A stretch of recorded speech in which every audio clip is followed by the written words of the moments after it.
Hace muy poquito hemos visto la publicación de un artículo por parte de Marc Lavoie, un economista francés post-keynesiano, que ha puesto en duda o que ha cuestionado, ha llegado incluso a impugnar una de las visiones más aceptadas en el mundo de la izquierda sobre las causas de la inflación actual, que es la visión de Isabella Weber y también su compañero o compañera, no estoy seguro. Voy ahora a hincarle el diente a todo este asunto. Yo creo que es interesante entender que no solo en la derecha hay pues ciertas discrepancias en torno a la hora de considerar cuáles son las causas de la inflación actual, porque algunos consideran que se debe simplemente a creación de dinero, que eso ha provocado inflación, que es un análisis tan pobre como ridículo y como tan alejado de la realidad, propios de economistas como Daniel Lacalle, ¿no? Y hay otros economistas de derecha que son más sutiles, que hacen un análisis un poco más de trazo fino y llegan a la conclusión de que hay otro tipo de elementos, aunque acepten esto primero en cierta medida, pero hay otro tipo de elementos como que, por ejemplo, hay mucho déficit público o ha habido mucho déficit público que ha estimulado la inflación, ¿no? Pero eso es el debate, por así decirlo, en el que se inserta en la derecha, pero en la izquierda hay otro tipo de debate. Esto lo hemos visto con esta publicación del artículo de Marc Lavoie, que dejaré por si queréis profundizar y leerlo, es además muy cortito. Y me interesa pues analizar todo esto un poco para que veamos la panorámica completa de las causas de la inflación, porque antes del año 2021 apenas se hablaba de la inflación. Yo tengo un vídeo justamente en el año 2022 en el que recojo cada una de estas visiones, se llama Teoría Monetaria Moderna e Inflación, por si os interesa. Y claro, era muy poco atractivo, a la gente no le interesaba hablar de la inflación porque apenas teníamos, ¿no? Pero ahora que hemos tenido un episodio inflacionario que se va agotando y acabando desde hace tiempo, viene reduciéndose y moderándose, pero se vuelve a hablar de ello en el mundo de la política, en el mundo de la economía, en el mundo de la academia. Y me interesa simplemente compartir con vosotros en qué estado está actualmente este debate académico en la izquierda, ¿no? Haré unas menciones breves y rápidas a la derecha, a las causas que considera la derecha, y luego me detendré en los análisis de la izquierda. Y también daré mi opinión al respecto, claro. Este es el artículo que os comentaba, el de Marc Lavoie, es un post-keynesiano con el que yo he tenido la ocasión de debatir en algún congreso internacional. Es una persona, bueno, que utiliza las premisas de Keynes, como todos los post-keynesianos, para desarrollar y adaptarlo más a las economías modernas, ¿no? Sobre todo con análisis del dinero. Y la inflación es una de sus especialidades y Marc Lavoie es uno de los post-keynesianos más reconocidos. Por eso ha impactado tanto la publicación de este artículo, porque ha cuestionado la visión que más o menos es hegemónica en el mundo de la izquierda actualmente, ¿no? Que no la he dicho, pero creo que os la podéis imaginar, que es que la inflación en la actualidad está explicada mayoritariamente por la avaricia de las empresas. Esto no es algo que comenten, yo qué sé, los de Izquierda Unida o los de Podemos cuando señalan a Reuters, el de Mercadona. No, esto es algo sustentado en datos y que es respaldado en la academia por economistas muy influyentes y de reconocido prestigio. Lo que ocurre es que hay también un debate, sobre todo sacado ahora por Marc Lavoie, que pretende aportar más información y yo creo que todo esto enriquece muchísimo. Por eso os lo comparto. Voy a empezar con las causas de la inflación por el lado de la derecha, ¿no? La derecha más, como decía, más simple, más simplota, utiliza el monetarismo de Milton Friedman para decir que la inflación es simplemente un fenómeno monetario. Como digo, es un análisis simple, es ridículo, a mí es que me sonroja porque hay 800.000 formas de demostrar rápidamente que la inflación, para empezar, puede deberse a millones de factores diferentes de lo monetario y para terminar que lo monetario suele ser el factor que menos influye a la hora de hablar de la inflación. Pero no me interesa detenerme aquí en ello, solo lo quiero presentar. Si os interesa profundizar en las críticas que se le hacen a esta causa, a esta visión que señala esta causa de la inflación, se ha creado mucho dinero y eso provoca inflación, que como digo es ridículo, pues tenéis este vídeo aquí en mi canal por si queréis, como digo, profundizar en ello. Pero aquí no me interesa más solo señalarlo. Tendríamos luego otras causas que las recoge la teoría neoclásica, aunque le dé el sesgo que le dé, y no solo la neoclásica, ¿vale? La marxista también, el keynesianismo también, pero me ha parecido interesante vincularlo a la teoría neoclásica, ¿no? Todo esto no son compartimentos estancos. Obviamente la teoría neoclásica también coge la explicación de la creación del dinero como causa explicativa de la inflación, pero lo que trato de hacer es simplificarlo para que sea lo más fácil posible de entender. Entonces, el aumento de salario ha sido siempre señalado por la teoría neoclásica como un factor que explica el aumento de los precios. Es como, bueno, los trabajadores piden exigencias salariales, a lo mejor para ganar poder adquisitivo, ya que lo están perdiendo por culpa de una inflación que proviene de la energía o lo que sea, y entonces los empresarios dicen, vale, te aumento los salarios, pero yo también voy a aumentar el precio, y así aumento mi margen de beneficio, ¿no? Esto es típico de la teoría neoclásica, por eso muchas recetas históricas de la derecha vienen por ahí. Vamos a recortar los salarios porque es la mejor forma de combatir la inflación. Como digo, esto es algo muy conocido que también se le puede incluir otro tipo de costes, no solo el coste salarial. Los salarios es evidentemente un coste de producción. También hay otros costes de producción como los energéticos, los financieros, los logísticos, los de seguro, etcétera, etcétera. Entonces, no me interesa aquí abordar este tema tampoco. Si os interesa a vosotros profundizar, tenéis un vídeo que subí hace muy poquito tiempo negando la espiral precio-salario o salario-precio, que es efectivamente esto que os estoy comentando de, vale, aumentan los precios, entonces los trabajadores quieren aumentar su salario, lo logran y luego el empresario aumenta los precios para no perder el margen de beneficio y claro, eso va a volver a repetir el ciclo y se va a crear esa espiral precio-salario. Tenéis aquí un vídeo en el que, utilizando incluso un informe del Fondo Monetario Internacional, impugno esa idea, o al menos la reduzco a su mínima expresión, porque ni siquiera en los años 70 esto tuvo mucha potencia. En la actualidad para nada. En la actualidad, desgraciadamente, los salarios están aumentando muy poquito, entonces no es prácticamente en absoluto lo que explica que aumente los precios. Y esto es casi un consenso en el mundo académico, incluyendo a los economistas más convencionales, más ortodoxos, más de derecha, ¿no? Voy ahora con la explicación que es algo más refinada, que recupera, la he vinculado a los neo-keynesianos, pero también está dentro del mundo de los post-keynesianos, el de la teoría monetaria moderna, ¿vale? Pero lo he vinculado ahí, como digo, para simplificar, que creo que es la que es más podrían defender algunos autores como Paul Krugman, como Stiglitz, que son neo-keynesianos, que se basan en Keynes, pero se fueron hacia el lado oscuro, es decir, se fueron hacia la teoría neoclásica, hacia los planteamientos clásicos. Los keynesianos buenos son los post-keynesianos, no confundáis con los neo-keynesianos, que son los que se fueron al lado oscuro. Los post-keynesianos son los que se fueron al lado bueno, es decir, utilizar las tesis de Keynes y vincularlas con las de Marx y con las de Kalecki, ¿vale? Entonces eso es irse al lado bueno, ¿no? Entonces, yéndonos al lado malo de los keynesianos, el neokeynesianismo, consideran que efectivamente cuando hay más demanda que capacidad productiva hay tensiones inflacionistas. Y eso es algo cierto.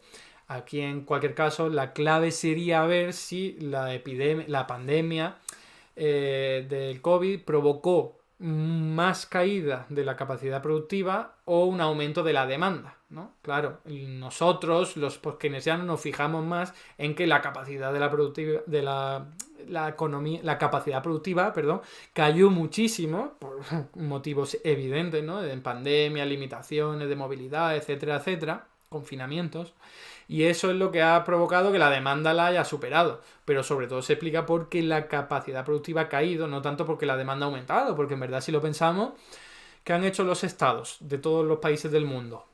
Mantener las rentas de la gente, en cierta medida. O sea que con los ERTE, con algún tipo de política de ayuda a las empresas y a la familia, en el momento de la pandemia lo que se hizo fue que la gente no perdiera tantos recursos. No se les multiplicó los recursos, no se les multiplicó la capacidad adquisitiva de esa gente. Entonces lo que explica sobre todo que haya inflación en el año 2021 y posterior es la caída de la capacidad productiva, ¿no? Que se manifestó sobre todo en un primer momento en la energía. Como digo, los neokeynesianos se fijan más en que la demanda aumentó y, por cierto, algunos economistas liberales como Juan Ramón Rayo utilizan esta explicación para también analizar la inflación, ¿no? Por supuesto habla de que hay mucho dinero en circulación, pero también señala, porque no es tan tonto o tan simple como economistas como Lacalle, que dice, esto que se ha creado dinero y ya está, ¿no? Que es como digo, ridículo. Y por eso incorporan otro elemento que estaría más de la versión, como digo, neo-keynesiana, que sería, oye, ¿no? Que es que la caída de la caída de la capacidad productiva ha sido importante, pero en este caso ellos se fijan en que ha aumentado mucho la demanda debido al déficit público, ¿no? Por supuesto, Rayo se fija en eso segundo, ¿no? Entonces, eso es otro tipo de explicación que sirve para analizar la inflación actual. Si os interesa un análisis de los componentes que han explicado la inflación desde el año 2021 hasta la actualidad, tenéis un vídeo que subí hace muy poco, que es una conferencia que di. Creo que el audio es muy mejorable, pero desde luego, si os interesa este tema, ese vídeo os va a gustar, porque es una hora, un poquito menos creo, hablando de este tema, apoyando en datos, en argumentos, ¿vale? Y explicado de una forma más profusa. Y ahora vamos por último, ya con lo más de izquierda, ¿no? Con lo más heterodoxo, que sería la aportación que ha hecho recientemente Isabella Weber, recientemente, que estamos hablando de abril de 2023, lo que pasa que ya venía cocinándose en el año 2022. Pasa que ahora ha habido un paper que os recomiendo muchísimo en una revista keynesiana, en la ROCE, la Review of Keynesian Economics, que he publicado en abril, que está a libre disposición de todo el mundo. Si os interesa este tema, os va a gustar y os lo recomiendo. Que se basa, por cierto, en Lerner, en Ava Lerner, un economista que es muy admirado por los teóricos de la teoría monetaria moderna, por su contribución de la finanza funcional. Pero no me meto en cosas más friki. ¿Qué es lo que propuso Isabella Weber? Pues ahora voy con ello, pero antes resumirlo. Y es decir, que la inflación está provocada por los vendedores. Esto, como os digo, es algo que se lo hemos escuchado a Podemos, a Izquierda Unida y tal, pero no es simplemente una declaración política, sino que es también una conclusión teórica, académica, a la que se ha llegado analizando los datos. ¿Qué datos? Aquí tenéis un vídeo en que yo ya subí hace muy poquito tiempo para hablar de cómo los beneficios empresariales están aumentando muchísimo y a la par de los precios, con lo cual hay que sumar 2 y 2 y también darse cuenta de que los propios bancos centrales y banqueros centrales están señalando a los beneficios empresariales como causantes de la inflación, ¿no? Pero aquí tenéis datos extraídos de un informe del Banco Central Europeo, datos muy recientes, y aquí si os fijáis en el de la derecha, pues podríais ver en el gráfico de la derecha cómo son los beneficios empresariales, lo que explica la inmensa mayor parte de los precios desde 2022, primer trimestre, hasta 2022, último trimestre. Son datos del Banco Central Europeo. No estamos hablando de datos de alguien de izquierda, ¿vale? Del Partido Comunista o del economista más heterodoxo del mundo. Estamos hablando de datos del Banco Central Europeo, insisto. No quiero alargarme con esto, tenéis vídeos en los que lo explico, ¿vale? Entonces, esto es una constatación. Los beneficios empresariales se han disparado, sobre todo en el último trimestre de 2022. Aquí tenéis también otro gráfico de Eurostat, la Oficina de Estadística Europea. Incluso Lagarde señaló, como estaba avanzando antes, Lagarde, la presidenta del Banco Central Europeo, a los beneficios de la empresa como los causantes de la inflación y les dio un tirón de oreja y dijo, oye, dejad de aumentar tanto los beneficios porque se está notando que estáis aumentando los precios y eso es lo que causa en buena medida la inflación, ¿no? Y os dejo aquí este gráfico que es buenísimo, en el que se pone en comparación, o en relación, mejor dicho, los beneficios empresariales, el margen de beneficio concretamente, con el deflactor del PIB, que es utilizado también para medir los precios a nivel nacional, ¿no? sin tener en cuenta las perturbaciones externas. En cualquier caso, la clave de este asunto es entender que, como podéis ver ahí, hay una relación casi idéntica, o sea, casi estrechísima entre lo que aumentan los precios y lo que aumentan el margen de beneficio. Entonces, esto es, por cierto, España está entre uno de los que más vinculación hay entre una cosa y otra, lo que nos revela que efectivamente las empresas, al aumentar sus precios para no perder margen de beneficio, están contribuyendo a la inflación casi de una forma 1 a 1, ¿no? Entonces es algo que, como digo, está constatado en la realidad. En el año 2022, en abril, esta fue la primera vez que yo escuché hablar de esto, y me pareció súper interesante. Aquí tenéis un artículo de Josh Vivens, por si os interesa encontrar el origen de este tipo de tesis, de planteamiento, que luego vimos muchos más artículos al respecto, por supuesto de economistas post-keynesianos, ¿no?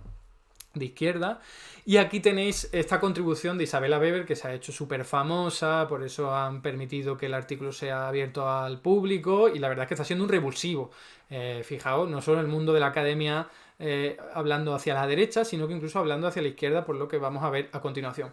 Os resumo en qué consiste la tesis de Isabella Weber, porque va al detalle, o sea, va a la explicación concreta de por qué las empresas están aumentando los precios. Porque la tesis neoclásica o los planteamientos convencionales te dicen que las empresas van a aumentar precios solo cuando puedan. Es decir, solo cuando sean un oligopolio, solo cuando sean un monopolio y tengan poder de mercado, ¿no? Entonces, ¿cómo es posible que ahora sean tantísimas empresas las que aumenten los precios? Cuando en realidad, pues nos damos cuenta de que no todas se encuentran en un oligopolio o no en un monopolio, ¿no? Entonces, la explicación que da Isabella Weber es muy interesante y muy sugerente. Isabella Weber, ¿vale? Y Evan Bassner, que es una publicación de los dos, no solo de Isabella. Entonces, ¿cuál es la explicación que da? Pues que el hecho de haber sufrido cuellos de botella durante la pandemia, en la pandemia y posterior a ella, ha provocado una especie de oligopolio temporal. Esto es muy interesante porque nunca antes yo lo había visto en ninguna aportación académica y no creo que existiese eso por ahí, ¿vale? Y es, fijaos, si lo pensáis detenidamente, es algo bastante razonable, ¿no? Y es algo que da que pensar y dices, a ver, en un momento en el que hay cuellos de botella, es decir, las empresas reciben menos bienes y servicios por el transporte comercial, por el transporte marítimo sobre todo, y tienen menos productos a la venta, eso provoca que haya muchos demandantes pidiéndole unos pocos productos, porque tienen muy poco, porque han recibido poco debido a esos cuellos de botella, ¿no? Entonces, como tienen poco, de forma temporal se convierten en empresas con mucho poder de mercado, casi en oligopolios temporales, y les permite aumentar precios, porque saben que los vendedores los van a comprar. Entonces, fijaos que es muy sutil, porque no es que las empresas digan, bueno, pues voy a aumentar precio y ya está, porque tengo poder de mercado. No, es porque tiene poder de mercado de forma temporal. Y da una explicación más psicológica o más sociológica, que sería que hay un acuerdo tácito, implícito, entre las empresas. A las empresas les conviene aumentar los precios, evidentemente, para mejorar su margen de beneficio, o al menos que no baje. Pero claro, también corren el riesgo de que si aumentan el precio ellas y sus competidoras no, la gente se vaya a las competidoras. Pero esto es un pensamiento gregario. Todas las empresas al final acaban pensando que van a ser beneficiadas más si aumentan todas los precios. Es decir, una empresa va a aumentar su precio porque sabe que su competidora lo va a hacer también.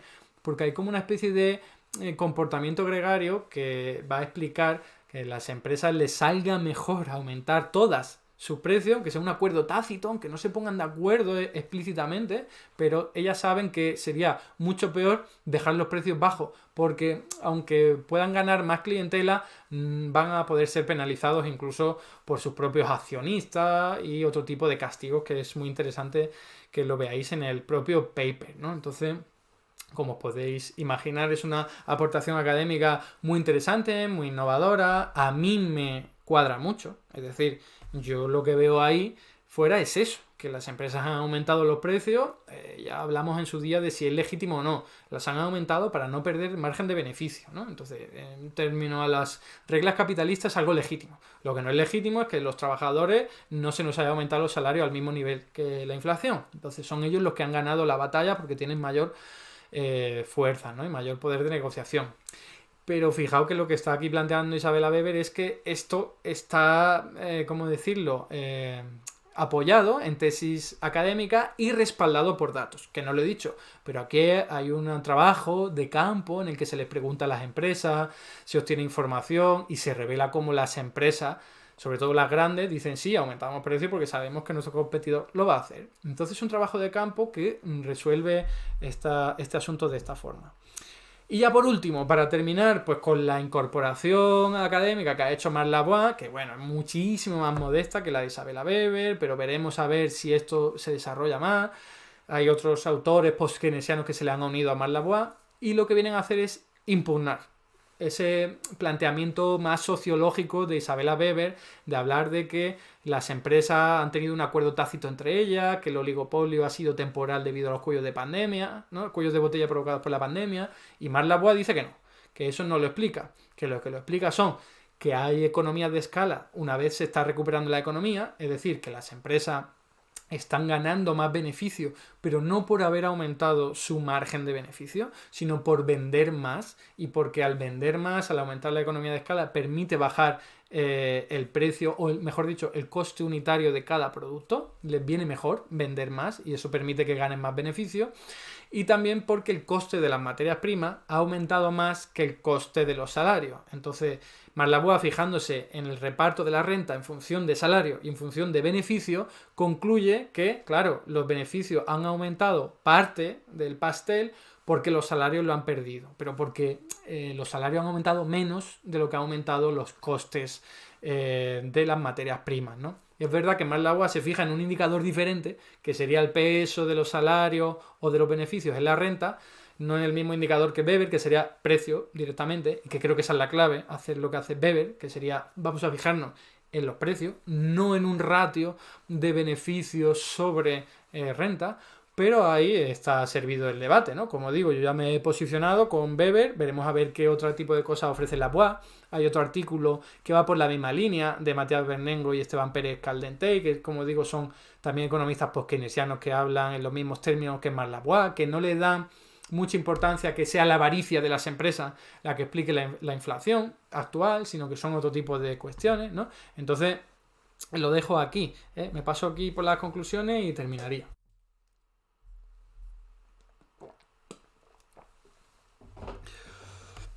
Las conclusiones son claras, ¿no? Las conclusiones son que, a pesar de que hay un montón de explicaciones sobre las causas de la inflación, unas son más razonables que otras. Las de la derecha no son muy razonables, sobre todo las monetaristas.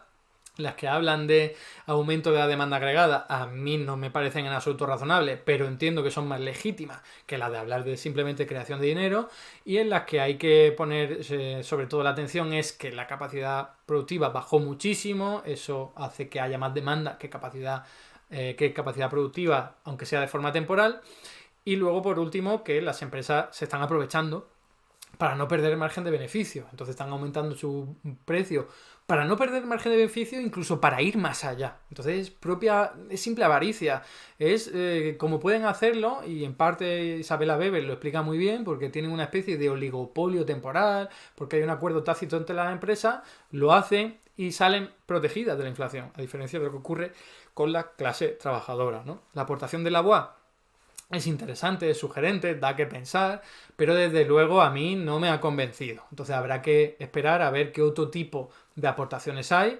Y como digo, si os interesa y el tema os parece suficientemente atractivo, volveré a sacarlo en el futuro, aunque sea un tema pues más friki de lo que estamos acostumbrados a tratar en este canal.